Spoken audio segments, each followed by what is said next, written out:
What could have been with the 1969 Atlanta Braves? 1969 was the first season in Major League Baseball of divisions. Each league was divided into two divisions, an Eastern Division and a Western Division. The Atlanta Braves were placed in the Western Division. The Atlanta Braves ended up winning the National League Western Division over the San Francisco Giants. All season long, those two teams, as well as the Los Angeles Dodgers, Cincinnati Reds, and Houston Astros, were all vying for the first ever National League West crown. However, the Reds and Dodgers, toward the end of the season, fell on hard times, and the Astros were always just kind of a last fiddle for the pennant anyway. The Giants were projected to win this pennant as the season went along. However, they slumped at the last part of the season, just as the Braves were heating up. So the Braves overtook San Francisco and won the National League Western Crown with a record of 93-69. 3 games over the San Francisco Giants, 4 games over the Cincinnati Reds, 8 games over the Los Angeles Dodgers, and 12 games over the Houston Astros. The Atlanta Braves went on to the inaugural National League Championship Series, a best-out-of-5 series, and while the Braves had home field advantage, hosting the first 2 games and potentially a 5th, the Atlanta Braves were swept by what would become the 1969 Miracle New York Mets, who would go on to beat the Baltimore Orioles in the World Series in 5 games. But could that have been different? Could a different 69 Braves roster have changed that up a little bit? Let's look at the roster that they had in 1969. The starting rotation consisted of the following.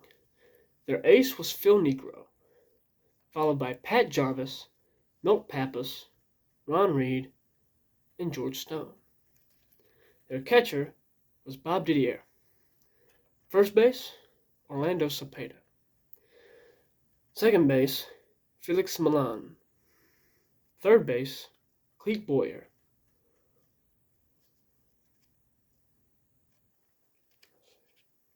Shortstop, Sonny Jackson. Left field, Rico Cardi. Center field, Felipe Alou. Right field, Hank Aaron. In the bullpen, they had Paul Doyle, Gary Niebauer, Claude Raymond, Hoyt Wilhelm, and closer Cecil Upshaw.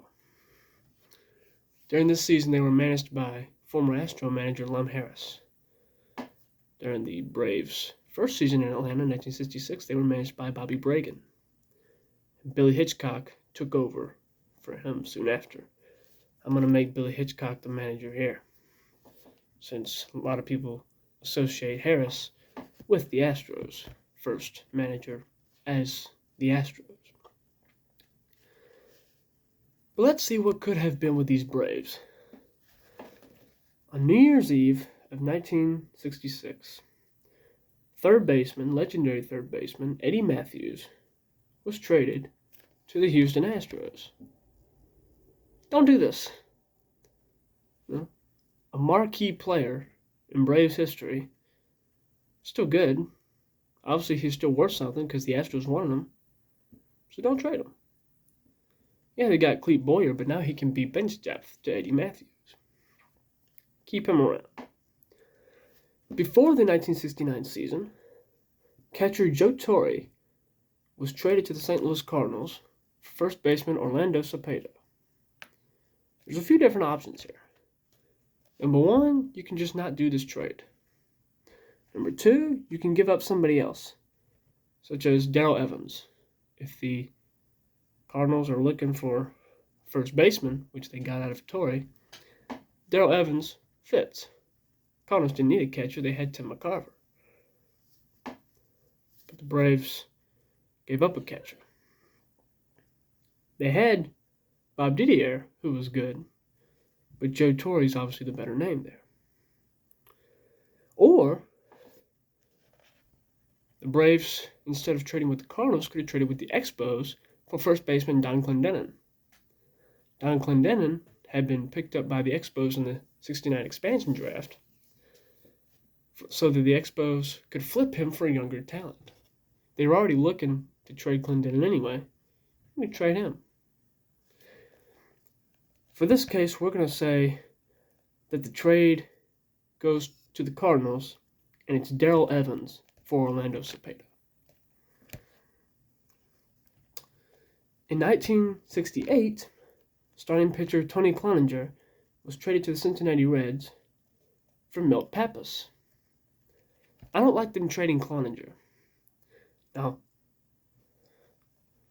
Cloninger was not the only person coming from the Braves in this trade, but it was the biggest name. So the Braves could still have gotten Milt Pappas for the other guys. So just keep Cloninger out of it and keep the trade for other guys. Or if you need to include somebody else, you have some depth in the bullpen, especially after this next starting pitcher that I'm going to add. And this one, just like I've blown your mind with some other star pickups for the teams I've already done what could have been videos on, here's the marquee move for this team. Before the 1966 season, the Braves, in a secondary draft round, selected starting pitcher Tom Seaver. However, his contract was voided because he signed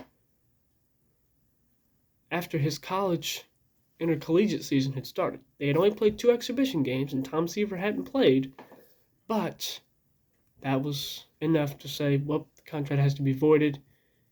College season has already begun. What if the league had recognized, they were only exhibition games, and plus Seaver didn't even play in them, and said, hey, you can't pitch any or play any for the college team anymore, but you can stay with the Braves and have your contract with them. And you add him to a formidable starting rotation. So there's not a lot of moves to be made with the '69 Braves team, but when you take a look at the lineups now, it does look better already. The starting lineup: batting first in center field, number 29, Felipe Alou. Batting second at second base, number 17, Felix Milan. Batting third in right field, number 44, Hank Aaron. Batting fourth at third base, number 41, Eddie Matthews. Batting fifth at first base, number 30, Orlando Cepeda. Batting sixth in left field, number 25, Rico Cardi. Batting seventh at catcher, number 15, Joe Torre. Batting eighth at shortstop, number 16, Sonny Jackson. Batting ninth, the pitcher, which could consist of any of the following.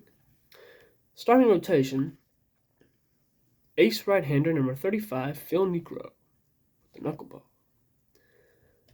Second, right-hander, number 47, Tom Seaver. Third, right-hander, number 40, Tony Cloninger. Fourth, right-hander, number 33, Pat Jarvis. Batting fifth, right-hander, number 32, Milt Pappas. In the bullpen, right-hander, number 38, Ron Reed. Left-hander, number 46, George Stone. Left-hander, number 45, Paul Doyle. Right-hander, number 31, Gary Niebauer. Right-hander, number 36, Claude Raymond. Right-hander, number 39, Hoyt Wilhelm. And closer, right-hander, number 34, Cecil Upshaw, who was one of the better closers in the National League, although not as good as Houston Astros Fred Gladding, who led the National League in saves in 1969. In the bench, I forgot to write third baseman Clete Boyer here, but he's here as well as catcher number 4, Bob Didier, first baseman number 18, Tommy Aaron, utility man number 14, Bob Aspromonte, outfielder number 12, Dusty Baker, and left fielder number 11, Ralph Garr. Improved team. How does it fare? Well, the Braves won the National League West division, so you don't have to worry about that. You take an improved team, they win it again. Against the Mets in the National League Championship Series, and the original team was likely better than the Mets. The Mets were just hot, and they were miracle workers that season. So for the sake of what could have been, let's say the Braves knock out the miracle magic of the Mets, and they advance to the World Series as the National League champions. And you have a Braves-Orioles World Series in 1969. This Orioles team, the 1969 Orioles, was one of the best teams ever fielded. This may be a fairly close series. I do have the Orioles taking it in around 6 games. Although, maybe somebody else has something different. Let me know what you think. You can break it down position by position and tell me why you think I'm either right or wrong. I'm always interested to hear what y'all think about it. So I'll say the starting lineup once again. Batting first in center field, number 29, Felipe Alou. Batting second at second base, number 17, Felix Milan. Batting third in right field, number 44, Hank Aaron. Batting fourth at third base, number 41, Eddie Matthews. Batting fifth at first base, number 30, Orlando Cepeda. Batting sixth in left field, number 25, Rico Cardi. Batting seventh at catcher, number 15, Joe Torre. Batting eighth at shortstop, number 16, Sonny Jackson.